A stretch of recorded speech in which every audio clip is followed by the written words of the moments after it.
Take two. Hola, ¿cómo estás? Much better episode ahead this time. Let's have a ball. The Salty Amigo is still on tap. Still enjoying it. Hold on. Turn. Bink. Thank you, Birmingham District Salty Amigo. Just because we work for Fredonia doesn't mean we always drink Fredonia, but we support Fredonia beer. But at the moment, this is all. We Jack. Do. Try other stuff. Yeah, we support all. We always support small businesses. I'm still sipping on this Finnish long drink, but I'm so stoked. This will take me a while to finish. We'll go on a tangent, but I'm so stoked to try out the cider that the brewery now offers. So is it in cans or is it on tap? It's just on tap because it's not ours. Yeah.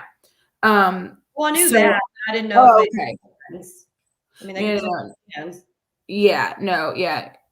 It's just on tap, but we actually ran out on Saturday, so I'm hoping we'll get some in by Friday. They better. I'm gonna be so mad. We ran out. We had one keg, and people were drinking it like there was no tomorrow. So we weren't expecting to run out that fast, to be honest with you. So, Jack said he ordered more on Monday. So. Okay. Well, it's out of Dallas, so better be here. That's true. Yeah, just whenever the distributor can get us more. So I don't know. Anyway, fingers crossed. Anyway, so hey, let's talk about the Lamar game. Let's get it started. This one it was still nerve-wracking, but at least we got the dub, and there was a lot more positives that came from this game. So we have a lot more exciting, positive things to talk about. So let's just get to it.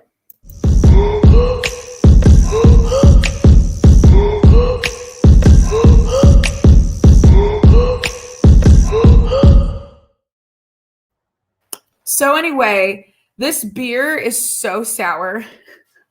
It's just wild.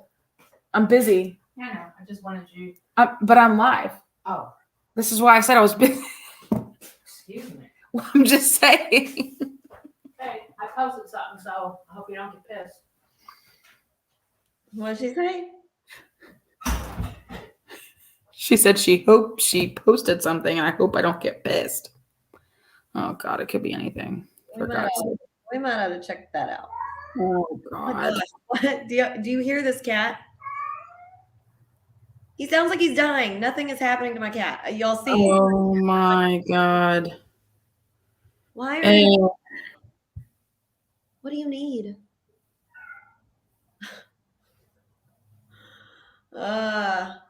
Oh. It's nothing bad. I guess she thinks I'm going to get upset at this, but I'm not. She posted on Facebook in all caps, if you stand by them during the good times, then you need to stand by them during the bad times. Stay loyal. No, that's good. And you know what? I have a I didn't put it on my notes, but I thought it in my mind. So when we do that was cute though. Strength, I'll mention it. It was cute though. Anyway, so a few things we'll talk about before we actually like to talk about the game. So Monday was Martin Luther King Jr. Day, and every year on that day, SFA does like a big day of service. And so I'm one of the board members for Keep NAC Beautiful, and we usually try to be involved in the MLK Day of Service that SFA does. And so one of our locations was where I was at, and it was the Tech Cycle. And let me just say that people brought their old tech out in droves. We've never had this much technology that people want to recycle and not just throw away. And it was so nice. Like, I mean, it was a great turnout. We had a lot of people bring in their old computers and printers and all this stuff. And so it was great. I was really, really pleased. I was really happy. That's a lot of stuff that's not going to go out to the landfill. It's going to be reused and repurposed and stripped for parts and things like that. So that was really nice. And a few of our other sites were cleaned up along Lenana Creek, along Bonita Creek. I mean, we were just out there, and the students were out there helping us trying really to, again, keep NAC beautiful. So I was really pleased at that. So, of course we did that in honor of Martin Luther King Jr., but also a little bit for Betty because Betty always gave back. So That's nice. Stop meowing. what's up, little players? Jose, less than a month and we get to see you. We're excited, Jose. Can't wait. Can't wait, bud. Excited to get wild and wacky in NOLA. I haven't been to NOLA in a long time, so It's been a few years for me. Really excited. Mm-hmm. Okay, thanks for tuning in, Jose. All right, back to scheduled programming. So my first exciting note for yesterday was one of my very best friends, Christian and I met, I think, like 10 years ago at the state tournament, at the high school state basketball tournament. Mm-hmm. We've remained friends ever since then. I've probably mentioned him on here before. He went to Tech. He's the one I went and visited whenever we went to the Tech Oklahoma State game where Marcus Smart got thrown out for going in the stands. Anyway, we've done a lot of exciting things together, but this is the first time he's ever come to an SFA game. And actually, fun side fact that I forgot, his mom graduated from SFA undergrad. Oh, I didn't know. Oh, that's cool. But then she did her master's at Sam Houston. So little mixed up there. And then his younger brother went to Sam. But anyway, so I was like, well, I always forget that she went to SFA. So I was like, we got to get her involved in some alumni stuff when we do things in the Houston area.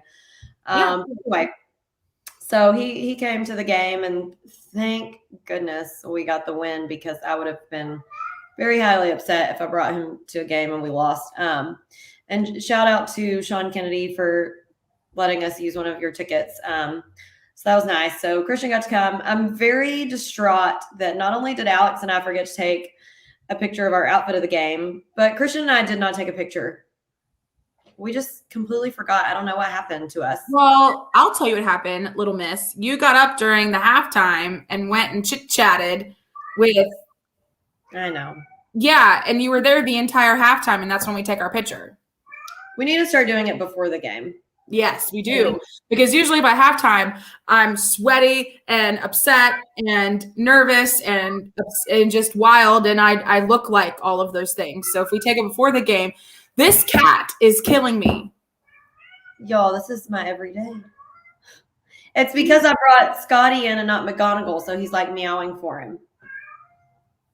Anyways, yeah, we need to start doing it before the game. Stop doing that. Okay, on with the pregame notes. So David's dad, Bob, was there last night. Bravo. Bob's actually here for the whole week, so that's really nice that he got to come in since we have 3 home games.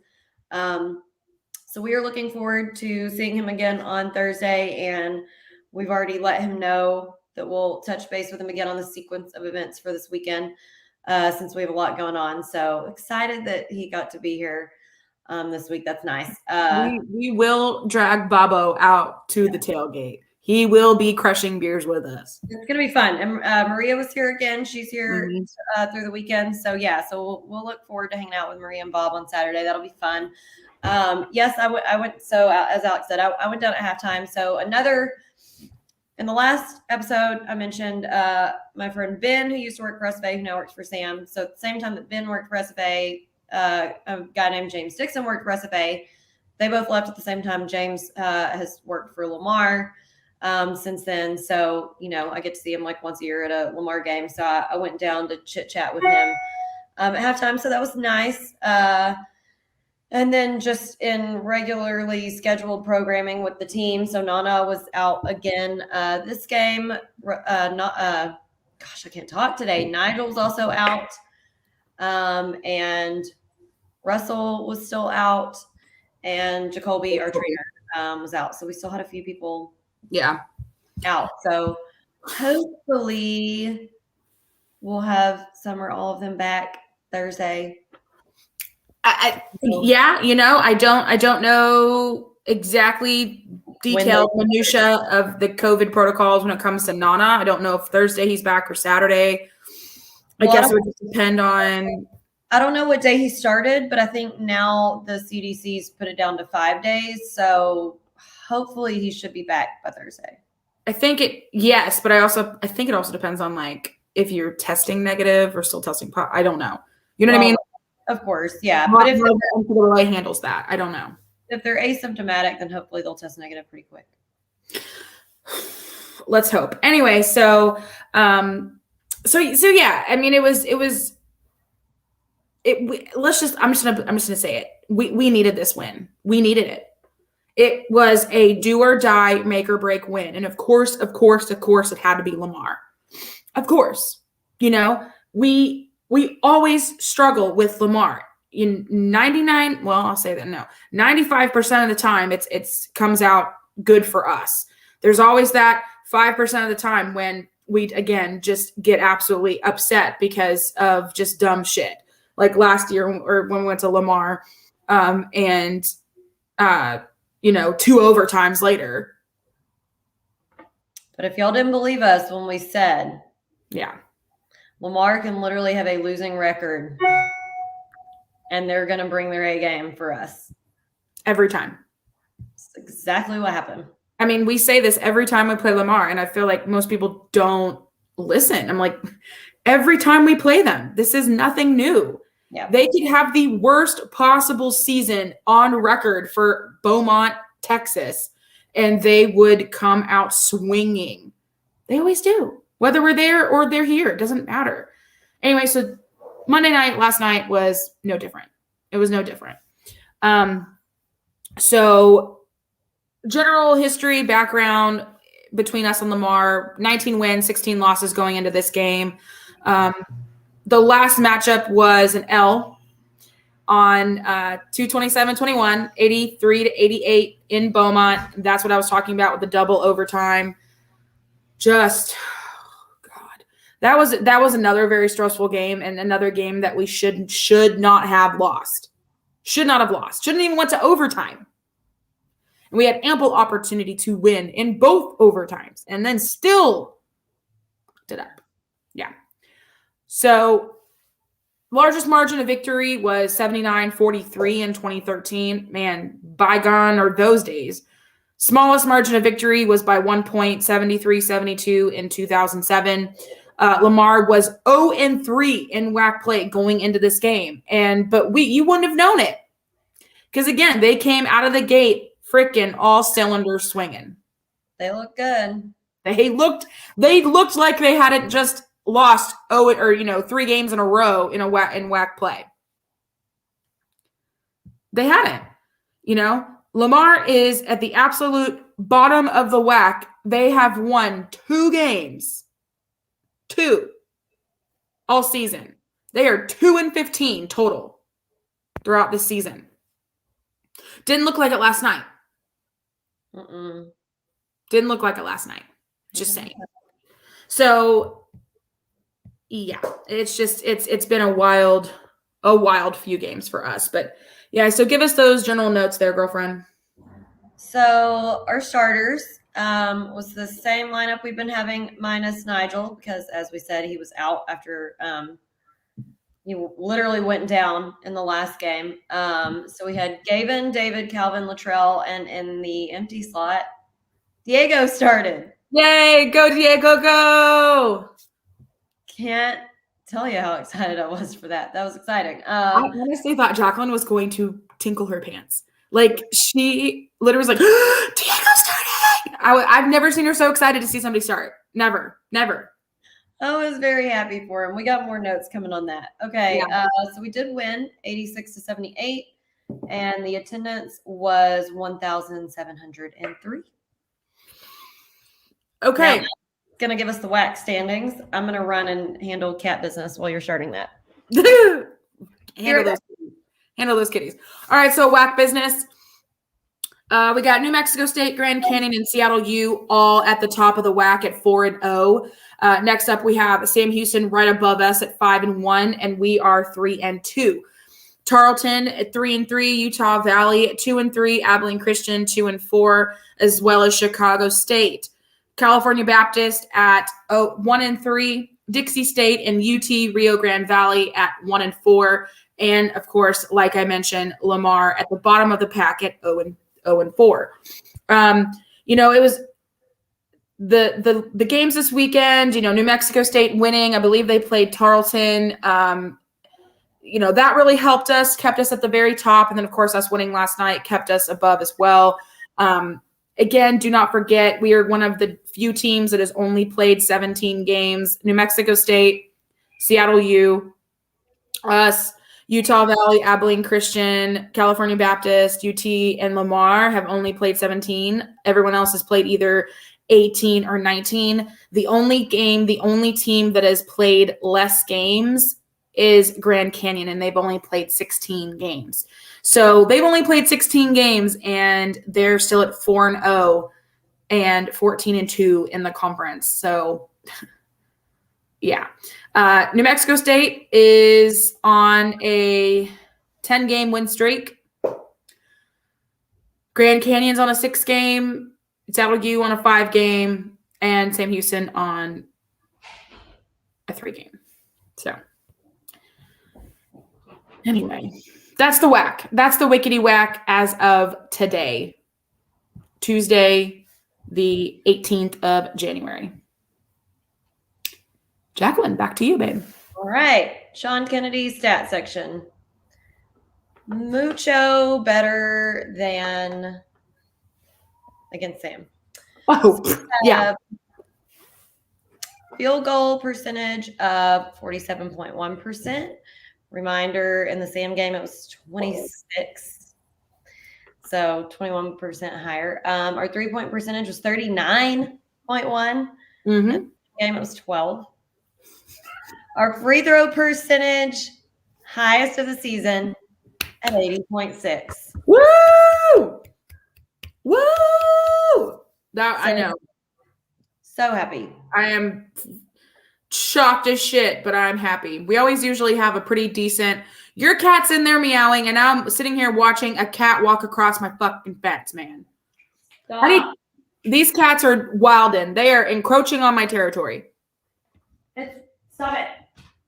He really drives me nuts, and that's why I was trying to bring the other one in, but then he wouldn't come in, so that's why he's still meowing. Anyways, free throw percentage at 80.6. I'm thrilled as can be. Stop. Points in the paint, we had 28. Points off turnovers, we had 18. Yeah, he's not stopping. He's like, I don't care. Points off turnovers, 18. Second chance points, 11. Stop. Second chance points, 11. Fast break points, we had 25. Bench That's points, bad. That's good. Yeah, bench points we had 7, so not very many. That's okay. Total rebounds, we had 31. We had 12 offensive boards and 19 defensive boards. They had 34, so they had 3 more than us, but that's all right. We had 19 fouls, lower than normal. We had 14 turnovers, not too bad. They had 17 turnovers. We had 11 steals. I think that's maybe the highest we've had all season. I'm not sure. I would have to fact check that. We'll have to go back and look. We may do coming up soon, or on the next podcast, do like how we're doing so far season stat wise, just to see. Yeah. Yeah. Because I know we did that last season, and I think we should probably do it again. I think we did it at the end of the season, though. I think we did it at the very end. Well, we did at the very end, but I think we also said kind of compared. Well, I was just kidding. It was fine. Continue. We had 3 blocks. Our player of the game, our dude Trell, had 23 points, 3 rebounds, 1 assist, and 2 steals. However, we spread it around. So we had 3 players within 2 points of each other. We had Calvin with 17 points, which I'm pretty sure that might be his career high. I don't know. I would have to check that, but that's pretty high. Yeah. Calvin had 17 points, 7 rebounds, 2 assists, 2 steals. Gavin had 16 points, 4 rebounds, 2 assists, 1 block, 1 steal. David had 15 points, 2 rebounds, 4 assists, and 2 steals. And then I just have to mention him. The next person in the scoring lineup was Diego with 8 points, 2 rebounds, 2 assists, and a steal. Go, Diego, go. Good for him. Go, Diego, go. I'm pleased as punch with that. Especially with those stats and spreading the points around. I mean, goodness gracious, that's fantastic. Okay, so talking a little bit about the positives from this game. Again, like we said, there is a lot more positives to draw from this game and to talk about and to kind of go over and dissect. So we got the tip, immediately scored with a layup. Nice. Love that. Again, like night and day difference from the previous game at Sam where they got the tip and immediately scored with a backdoor slam dunk. So we scored immediately with a layup. Love that. Love that. Love that. Immediately out of the gate. Fire. Good, good, good. We didn't mention JJP in this or so far. He had 5 points, but he had 4 rebounds, 2 blocks, and 3 assists. So he was doing well. He was over on the court playing good defense. He had a 3. He was doing good with his free throws, 3 of 4. So really, really impressed with his play last night. Again, light years better from the Huntsville game. Absolutely way better. Way, way better. You said everything I was going to say on JJP except for he also had a really great block. Like a really great block. Yeah, part of his two blocks. Yeah. I think I put that in my notes as well. Hadn't gotten there. Yeah, but yeah, he had a really, really good block. One of them Yes. But I put this in my notes, and I mean, it was very early in the game, and I was like, man, we are already looking way more energetic, have way more juice, way more just everything than what we did on Saturday. So already in the very first half, I was pleased with their performance. We outscored the 12, which was good. I know we were having some jokes back and forth with our friends on the court saying that, man, we have 8 minutes to score 1 more point so that we can beat our 12 or whatever. So it's pretty funny.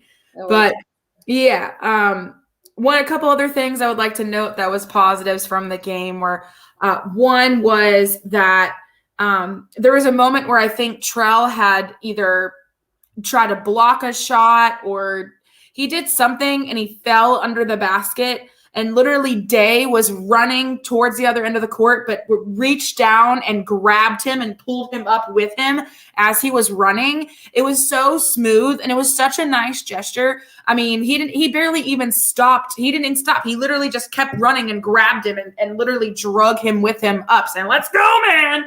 It was a great moment.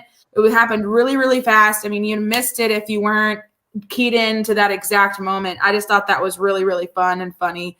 It was just a nice little moment. And then, man, David and Trell with those threes. I was like, man, don't let them get hot. Don't let them get hot. I mean, Trell had let's see, how many threes did he have? He was, like you said, 5 from 9. David had a couple. Diego had his couple. And man, those came at really, really good times, really good juice moments, got the crowd involved a little bit, which was nice. I will say that the crowd was still not amazing, but at least they were yelling. At least when we were cheering defense, they were cheering defense. So that's a positive. Still not where we need to be, but I'll take the win. Big game Dave with a huge steal and layup. Love it. When Dave gets going, you can't stop the man. You can't. You may have 5 inches on him, but he's going to beat you to that rim every time. He had so many steals and fast breaks yesterday, and that's why when they had that super aggressive foul on him by number 20, I was like, they literally just got pissed off with him making him look dumb, and they were like, make this one. Exactly. This is what I wrote for Diego. Fuego, Diego. So I think that's going to be what I go for Diego now. It's going to be Fuego, Diego. Like, he is fire, Diego. Fuego, Diego. Because I love it. Fuego Diego. I'm going to tweet it to him, and I hope he likes it. And here's the other thing. It has nothing to do the other guy. Like, we told Jalen after the game, we were like, hey, way to go, JJP. And he was like, he's like, did somebody tell you to call me that? Or like, no, we just started calling you that ourselves. And he was like, that's what everybody calls me, like, back home. That's like what everybody calls me. That's weird. I'm like, I was like, whatever you prefer us to call you, just let us know. Like, we'll do something else if you don't like. I couldn't tell if he was saying he didn't like it or. No, he liked it. I think he was like, who told you to call him that? Because I guess nobody ever said to call him that.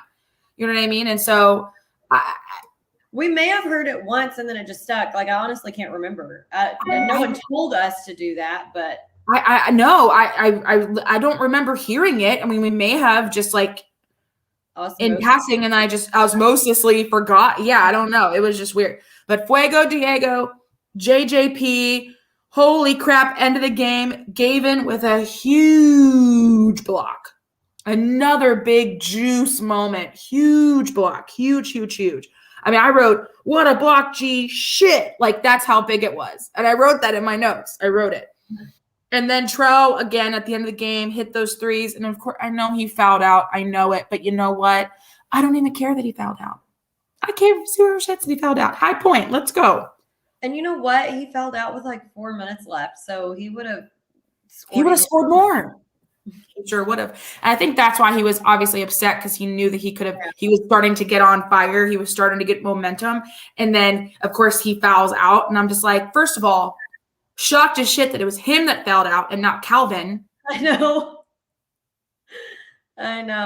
You know, not Calvin, not Gavin. It was just weird. It was just weird that it was Trell out of nowhere. But I told him after the game, I was like, fuck the foul out. I was like, you obviously were playing aggressive. You were all over that court. You were all over the ball.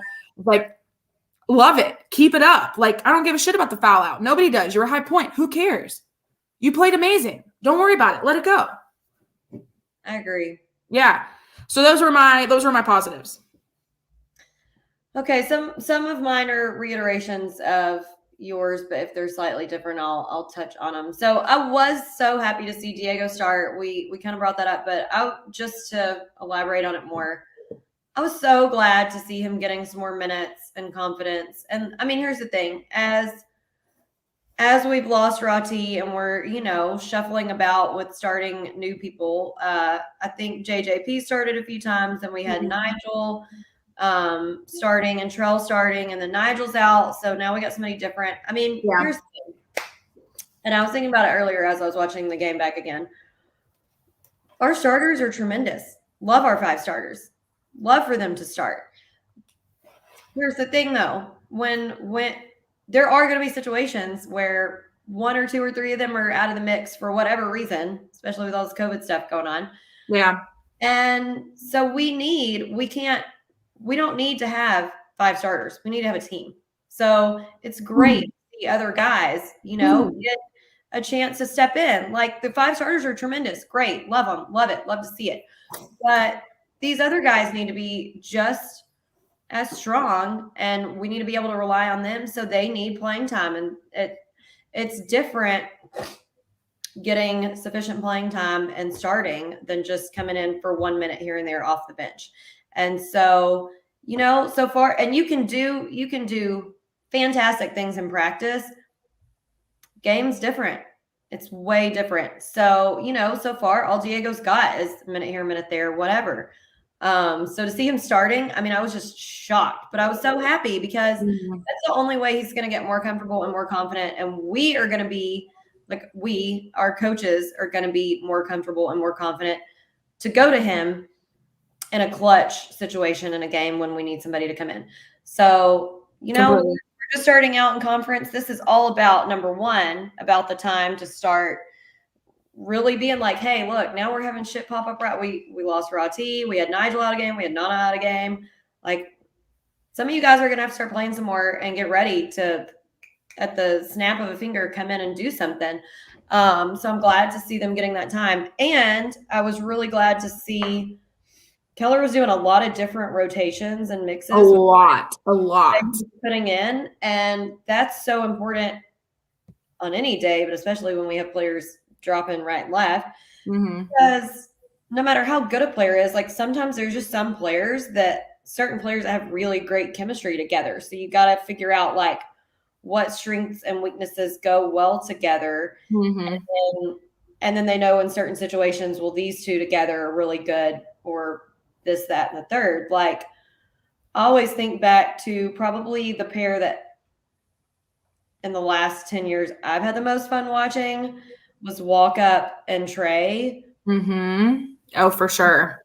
I mean, people who know the backstory, they played AAU ball together since they were, like 12 or something. Yeah, they were super young. Yeah. There was just a certain level of chemistry that none of the other players were going to touch the way they played together, because you get to know their tendencies and their strengths and weaknesses and how they play and what, you kind of know their mindset of what they're going to go for. Anyway, so it's almost like it's an unconscious thing, like you always know where he is on the court. Like the guy that you've played with that many years, like it's almost like a third arm. Like you know exactly where they are at all times, and it's unconscious stun. Like just throwing the ball up, assist all the time. That's why Thomas was so, like, nobody ever gives Trey that recognition. Like, except for you and me. Like, we know that Thomas was so good. The reason he was so good, Trey Pinckney. Yeah, I say it all the time. Listen, love Thomas. He is great. But Thomas is Thomas because of Trey. Correct. He's a great player, but you can't be a good, the opportunities he had if he didn't have a player that he played with for 10 years, knowing exactly when to give him the ball to give him the best opportunity. Like, would have been the same. He would have been a totally different player on a different team. Oh, for sure. 100%. And I feel like that's why we were so lucky to get him and to get Trey and him, because if we would have had one and not the other, it probably wouldn't have been as good. No. Like Trey was a great point guard, but would he have had that same chemistry with someone else? No. Yeah. So I agree. So anyway, whole long tangent there, but I was really happy to see different people going in. But on Diego, I mean, listen, so at the beginning he missed a few shots. But again, like shooting in practice and shooting in a game is just totally different. And the only way to get to that point is more playing time. But I think he really took some confidence in driving in. And, he did make 2 of 5 from the 3-point line. Yeah. He missed the first 3 and then he made the next 2. But he's chalk it up to nerves, chalk it up to him just needing to get comfortable. Honestly, none of the shots that he took I was upset with. Like they were all good looks, and they were all on target. Yeah, they were all on target, and they weren't air balls.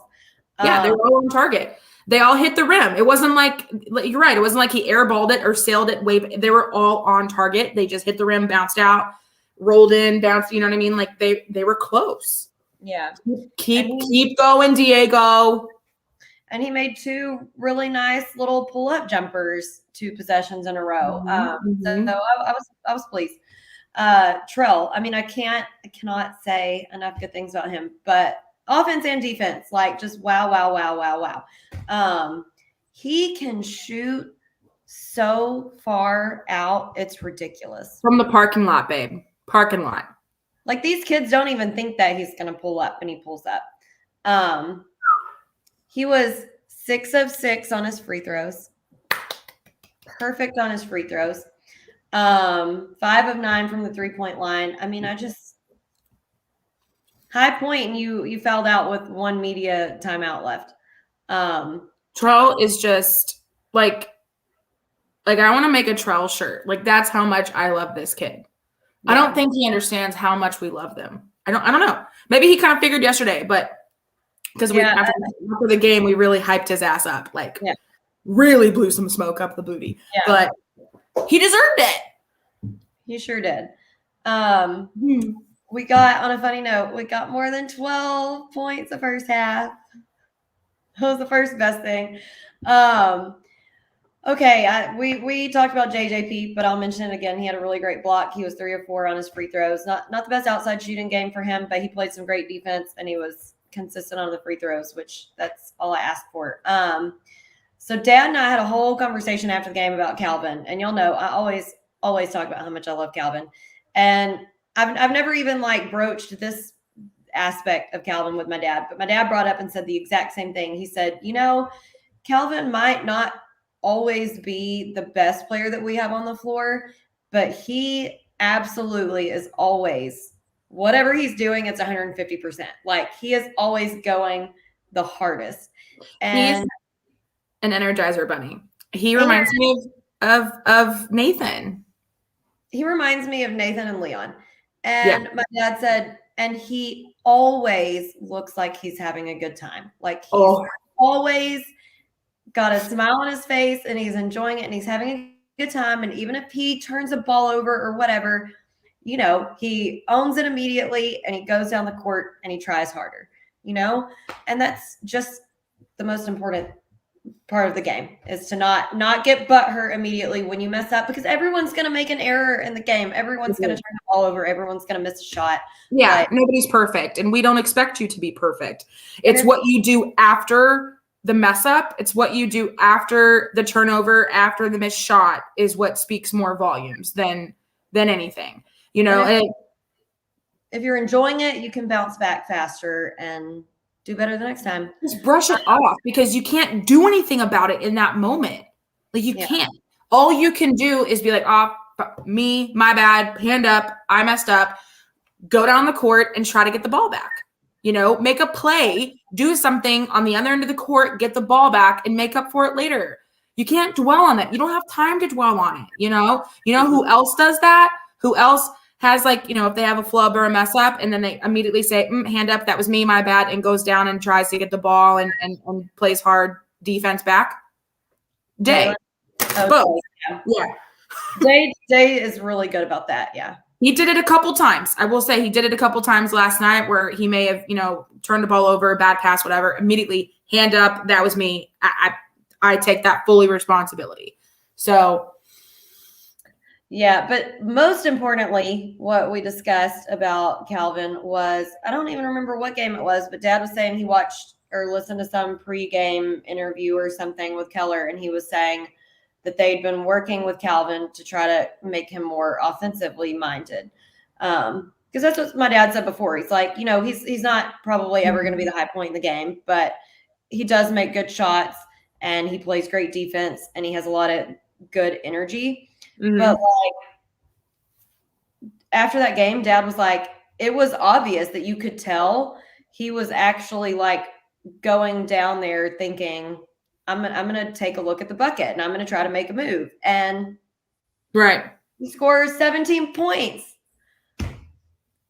And when he makes moves, they always look good. He rarely takes a bad shot. So he just played a lot more offensive minded. I was so happy with that. I was thrilled with the 17 points.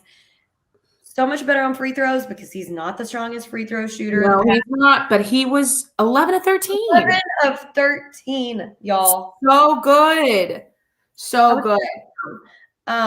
Derek got some more playing time, and that was another thing that Dad brought up. He was like, I really hope, before the game, he was like, I hope he puts Derek in some more, because he was like, he's young, but he's so athletic. Like, he really looks good when he's out there. So, Derek got some more time. Richard isn't the only one that thought that too. Dennis, I don't know if Dennis is listening, but Dennis also said the same thing at the Sam game. He was like, that kid has makings of a star. He needs more playing time. I was like, agreed. Richard's been singing that song. He's like, I need to see Tizino get some more minutes. He's so athletic. I need to see more. So that was totally. And you know what? Back to the Calvin thing real quick. I noticed that as well. I was like, he's trying to shoot. Like, this kid's trying to shoot. Trying to score. The few pull-up J's he had looked so good. Like, do that more, bud.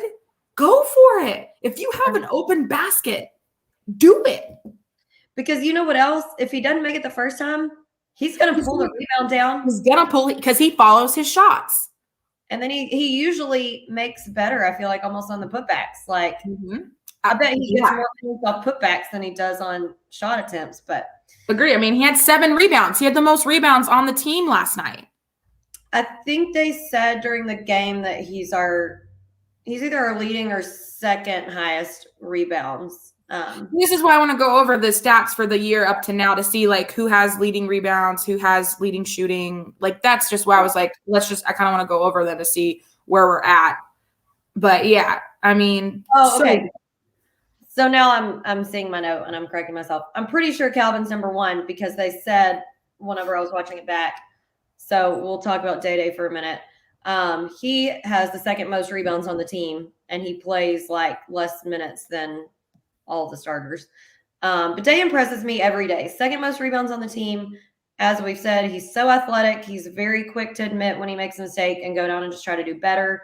He's a super smart player. He's a great free throw shooter. What did he shoot yesterday? 2 of 2 from the free throw line. 100%, yeah. And he's great at putting shots back up in the lane, same as Calvin. So I just, even if, whatever, yesterday he only scored 2 points. Yeah, but he also came away with 2 steals, though, too. Yeah, he had 2 rebounds, 2 steals, an assist. He's just great. He impresses me every time I see him.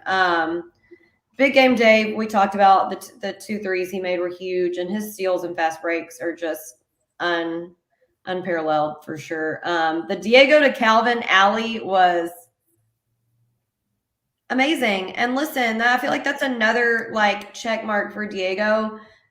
Even though he is still kind of fresh and hasn't had a lot of playing time, like he's obviously paying attention to what's happening and looking and seeing opportunities and making the play. Like an alley's not always the easiest play to make, but hell no. I mean, it's all about timing, It's all about timing. Another thing for Diego too, and we're almost done with the positives and move on to the next part, but he was playing some really good defense. Like it wasn't perfect.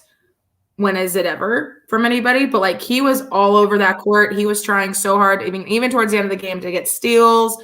Like he was doing the best he possibly could with what he got, and he was doing good. He was keeping up. Yeah. For a guy who doesn't get to play that much and only practice defense stuff during practice, literally, he was doing well. Like he was doing well. Imagine what he could do with more playing time, especially with the threes. I thought so too, because he got every stat line except for a block, and I'm not holding out for Diego to get a block. I mean, not saying he can't, but you never know. Not really the play he's trying to make, but he got everything else. Right. My last feat of strength is nothing basketball related, but we got a few hugs after the game again, which we're always happy to see our guys at the end of the game, and they did good, and obviously the Sam game was terrible, but as Tess said, and my feat of strength that I was going to mention and I forgot. That was one of the worst college basketball games. That was probably the worst game I've ever seen SFA play. But you know what? We're going to have bad days, like we've said. And it's going to happen. We're not going to stop supporting them because they have one pitiful game. We're going to right back up and be so happy to congratulate them after the game and tell Trell, great game, player of the game, and give our other guys hugs. And we had a few people even who sat behind us, the guy I don't know him, but Brian. Yeah, who follow the guys and are like, wow, that instead of being like that, because listen, there are people who because I've had to get on people in the past, who after one lost game to a rival team is going to be like, well, are we going to fire Coach Keller?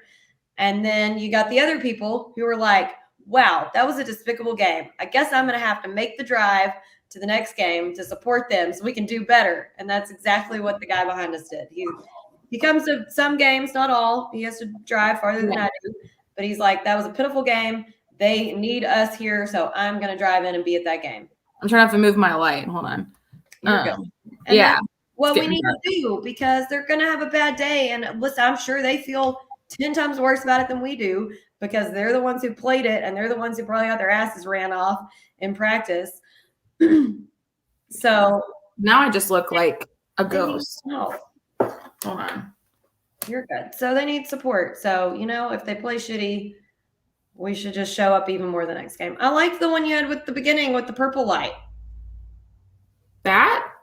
No, what you had on earlier, it was like kind of a purple light on each side. Oh, because I had it turned over here. Oh, bullshit. Sorry. It was like a purple, like hazy glow on each side of the screen. That. Yeah, there you go. Okay, all right. I was like, man, it's starting to get dark, but all right.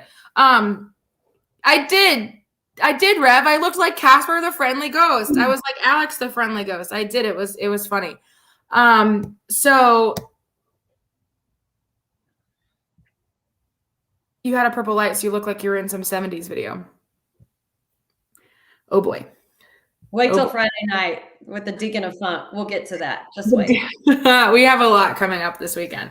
Yeah, so we needed that win. I think it was a big morale booster. Yes, it came at a very stressful game because I feel like we were just, sharing buckets back and forth for a while there, back and forth. But, at the end of the day, a win's a win, and it came at a really good time. And man, I was the cutest ghost. Oh, Caitlin, we miss you. Where are you? My sweet little sissy, or our sweet little sissy. Yeah. Aww. Okay, so let's move on and talk about, again, as always, the negatives. With the airing of grievances. I got a lot of problems with you people. Now, you're going to hear about it. You. Okay, so few things to discuss. I didn't have too many, but there are a few. Okay. One, number 20 on Lamar. CJ, I need you to wear looser shorts, sir, because his shorts were so tight and so short that it was distracting. A, distracting. And B, he was just a showboater, and I don't like that. I had grievances about him too. In addition to yours, mine was literally every time he dribbled, he carried the ball. Like Yes, this. he did. Very obviously, and he flopped a lot.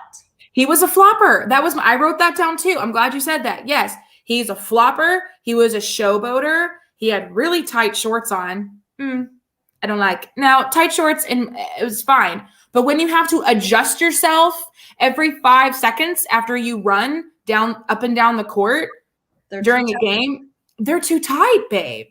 That's not good. That's not good for your little swimmers. I don't even want to imagine the chafing situation. Oh, God. Anyway. There's some chafing going on there. Has to be. I mean, he must use so much Gold Bond. Anyway. So too tight. I worry for your future children. Anyway. I mean, come on. Goodness. It's a Seinfeld episode with Greg. Oh, shoot. Okay. Yeah. And I mentioned it a few seconds ago, but the whole trading buckets thing back and forth in the very first half was very, very, very stressful for us. I was sitting there, and I think, I don't know exactly what I said, but I was like, man, I do not want this to be another, Sam Houston game. I was like, it's close to going back and forth. Like, oh my God, please, Lord. So obviously I was very excited that we finally started pulling away towards, middle of the first, and then of course, going into halftime, etc. Another thing, man, as many, good moments we had with layups and threes and stuff, but there were also a lot of missed easy shots. Just easy layups. I mean, just completely bungled. I don't get that. I mean, obviously, I know basketball is not easy. Obviously, you can't make every single shot. You can't be perfect. I get it. But when it is wide ass open for you in the lane, in the middle, as Brian was saying, they couldn't guard the middle. Why couldn't we figure this out? Jacqueline? I mean, I don't understand. Anytime we did go up the middle, we got the damn basket. I don't. Or we got fouled. You know what I mean? Like, or got fouled and then shot the free throw. And then we were getting fouled a lot. We shot a lot of good free throws. We were 80%, whatever it was. It was good. But why didn't we do that and take advantage of that more? That I don't get. Oh my God. And then the free throws we did miss, complete bricks. Yeah. Oh, we airballed some. Oh, I know. One. What? And I'm about tired of the triple clutch bullshit. Yep. Here's the thing. We've said this before and we'll say it again.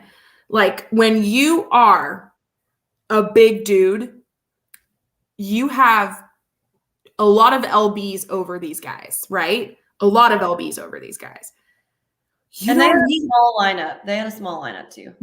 Exactly. They can't guard. Yeah, babe. They could not guard our big men. They can't. Why are you double, triple clutching the ball? Go up with the ball. Every time you just went up with the ball, you made the basket or you got fouled. Do that more.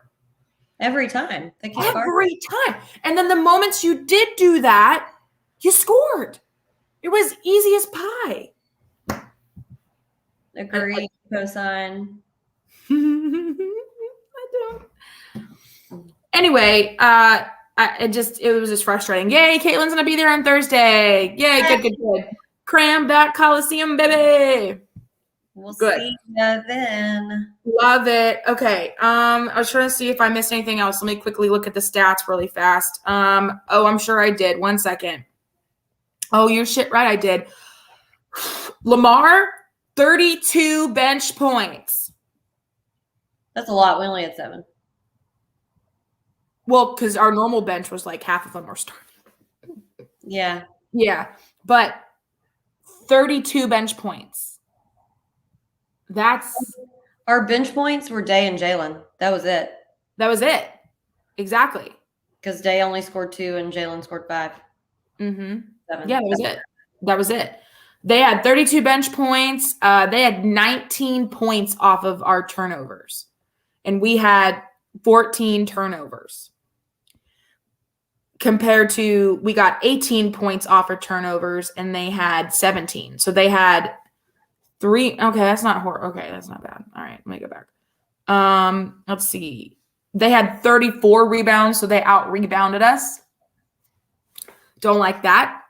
Yeah, like 3, which is better than the last game. I'm getting out-rebounded by 10, but still. And then let me check one more thing. So we had 28 points in the paint. They had 20, so pretty evenly matched.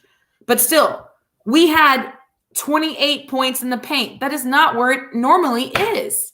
It's in the 30s or the 40s. Yeah. And we're playing a 2-15 team. Their only 2 wins are against D2 or D3 opponents. I'm done. Not good. Okay, so I only have a few small grievance notices that are pretty general, but we covered number 20. I was actually surprised that Trell's the one who fouled out because Calvin's the one who ran out and got 2 fouls like immediately. Immediately. Like immediately, I'm like, God. The game starts and 5 minutes in, 2 fouls. I feel like it was 5 minutes in. It might not have been, but I feel like it was immediately. It was before the second media. I know that. Yeah. And he didn't score. I mean, he didn't foul any of the rest of the game. So. Which is shocking. Learned some restraint. I was like, oh my God, here we go. Calvin's going to foul out. Foul out before the freaking second half ban. It was like, if he's on that like pattern, he's gonna foul out before the second half. Yeah, I was just like, here we go. I know. So that actually wasn't too bad of a grievance. I thought it was gonna be. No, but it was just funny. I will say we're still. I feel like we are still allowing some easy points in the paint that we should not. Most especially in that game yesterday, because our lineup was bigger than them. Yes. Exactly. That's why I was like, they had 20 points in the paint and we had 28. I mean, come on. Yeah, I'm not happy with that. I feel like, and as we just said, our rebounds were better in this game than the last because we're only out rebounded 3 instead of 10. But we are not blocking out. Like, we are not. I feel like there's just a lot of times that it's just like who can jump the highest and get the ball. And so we may still end up getting some rebounds, but if we would do it the proper way, we would get more. And we would probably draw some over the back fouls too, because if you're all just jumping willy-nilly, then you're not going to get an over the back call. But if you're actually blocking your man out, you might get that over the back. Just saying. So I would love to see some textbook blocking out. And I don't know what, because I think one of the main reasons that annoys me the most out of some other things is that literally the least talented, least athletic player on a team could block out, because it doesn't require, like, it's not like, okay, you got to be talented enough to shoot a 3-pointer from half court.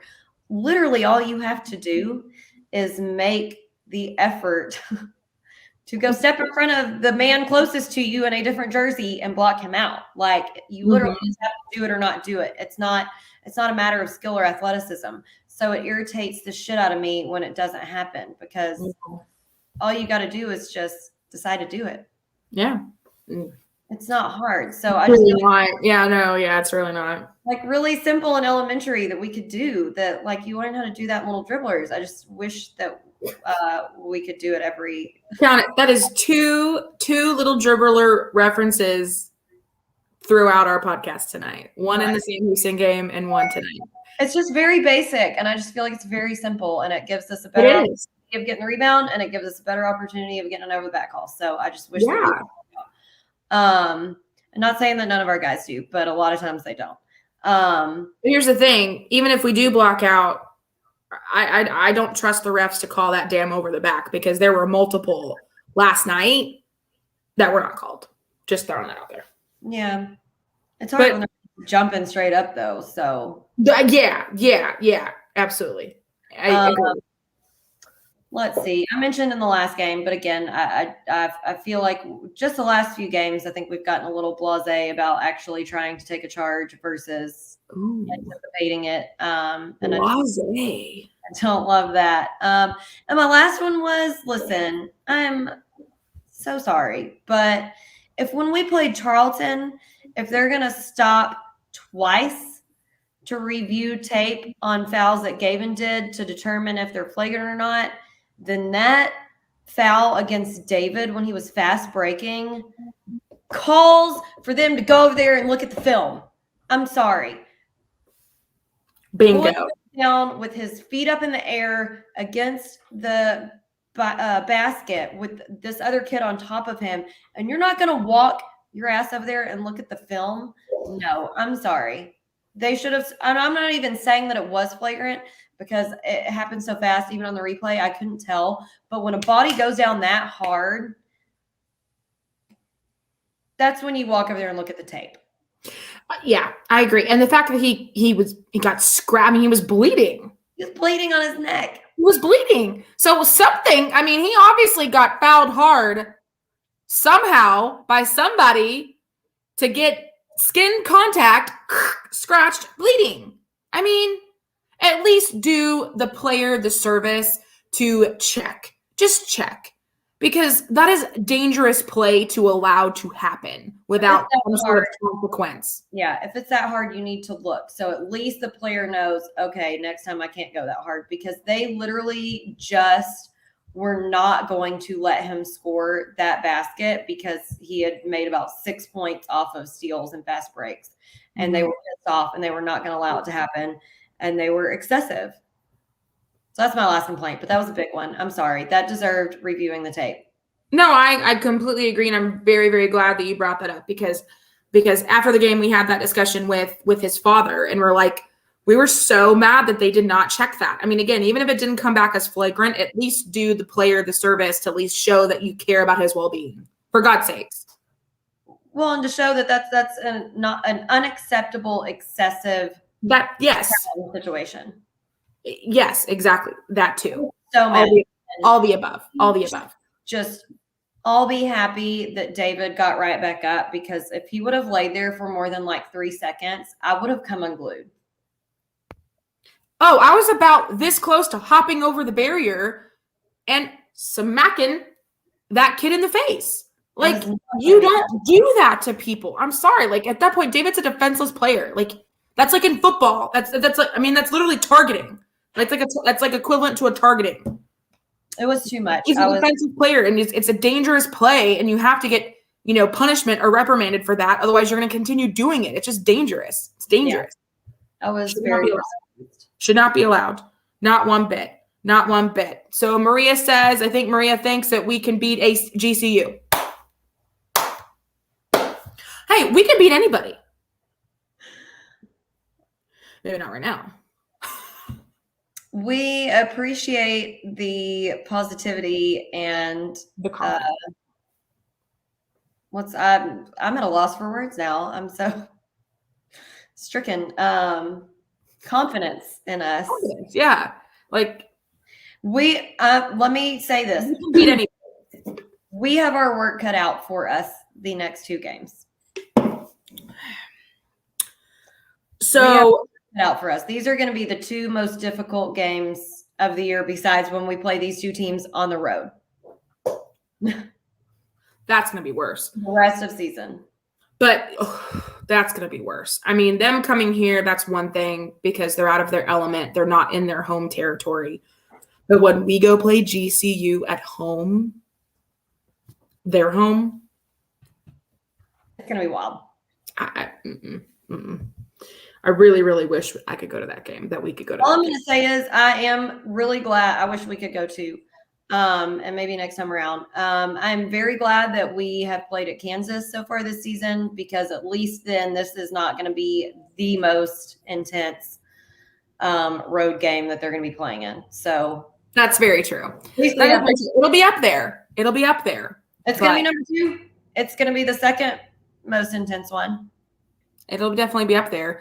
And again, some of those guys are used to that because they played at Duke as well. So, I mean, but still, that's for some of those new guys, those little fresh new-news. Oh, boy. Never seen anything like it. So anyway, all right. So moving on to one word to describe the entire game analysis. Jocks, what do you got? Anxiety. And I know I said a few games ago that no. I said I was overstimulated. I had anxiety all day yesterday. Like I just knew, and I knew, we've said it a million times, how the Lamar game was going to be. I knew that, and especially coming off that game to Sam Houston, I just knew how much we needed it to be good. So I had terrible anxiety most of the day until the game. So. Yeah, and mine is pretty much similar to yours. I put nerve-wracking. It was nerve-wracking because of the similar reasons, because we just got off that horrible piss-poor game in Huntsville, and then we come and turn around and play Lamar, who always gives us a run for our money, and I'm just sitting there. As soon as the game started, just when we were trading baskets back and forth, and it was just back and forth, so close, I was like, oh, no. I was just like, not again. Like, remember a few seasons ago when we were just so excited for like a close game because all of our games were blowouts? Yeah. All of our games were blowouts. And we're like, man, this is kind of boring. And then all of a sudden we had like one close game and it was like super exciting. We're like, yeah, let's go. Like, we still won, but I was like, yeah, fire, let's do this. What I wouldn't give for a blowout. I don't think we're going to have any blowouts this season. We wanted to move up and have more challenging play. Why? I'm just kidding. I'm just kidding. No, we're enjoying it. All right. So we have a ginormous, humongous, wild weekend coming up, ladies and gentlemen. Monster week. Monster. So had the game last night. Check. That's one of 3. Thursday night, we play Grand Canyon University for Cram the Coliseum, 6:30. Please, please, please, please, please, please, please. I am begging you from the bottom of my little tiny cold black heart. We need you in the stands. Like, I'm missing trivia night for this, ya shits. If I can do it, you can do it. And trivia is my shit. And if I can miss it, you can get your ass out of bed and into the stadium for Cram the Coliseum. Please. Like, I'm begging ya. Very, very important. Then this weekend, we talked about it a bazillion times, but I'm going to recap it and tell y'all what all we have going on. This weekend is the Alumni Heckler weekend. But it starts on Friday night. If you come in Friday night, join us. If not, not a big deal. The main event Saturday, but Friday night we will have a little event going on at the brewery from 4 to 9. Like I've mentioned, the music's going to be the Deacon of Funk, DJ Alton Fraley, who's a personal favorite of ours. He went to high school with my parents, played basketball with my dad. He's a great guy. He's a past board member on the board of regents for SFA. He's just a really cool dude. He's going to DJ some like funky 70s tunes for us. A little bit of 80s too. Yeah, it's going to be fun. The brewery is going to be doing a happy hour, half price flights from 4 to 7 p.m. For food options will be Reed's Fish and More food truck or the Rebellion Pizza Kitchen, which is delicious. Saturday, we have the tailgate. I don't know officially what time it's starting. Do you, Alex? I'm going to get out there early. I don't think there's an official start time. Matt may have one somewhere on his Facebook page, but I'm assuming earlier the better. It's an early tip game, right? It's at 2, correct? Yes. So I feel like in order to get some good, decent tailgate time in, we at least have to be out there by like 9 at the latest. See, I was thinking I'd probably get there around 10. We'll see. Depends on if I run. But at 11, around 11, you need to be ready if you want to tour the Lottie Namola Performance Center, because sometime around that time we're going to get together and tour it. The tailgate is sponsored by the SFA Alumni Association and Fredonia Brewery. So we're going to have drinks out there. I think the Alumni Association's cooking some food or having some food. Yeah, alumni is going to have their tent out there. They're going to provide food. And yes, the brewery is supplying about 4 cases of beer. But you can still bring your own. Yeah, because that won't last long. Yeah, BYOB, so we don't run out. Then if you buy your tickets for the game through the links that Matt Adkins has shared all over Facebook, Twitter, everything, and we can share them again, you get a ticket to the game for $5. And you also get food vouchers to get food during the game. So, can't beat it. You can't beat all that.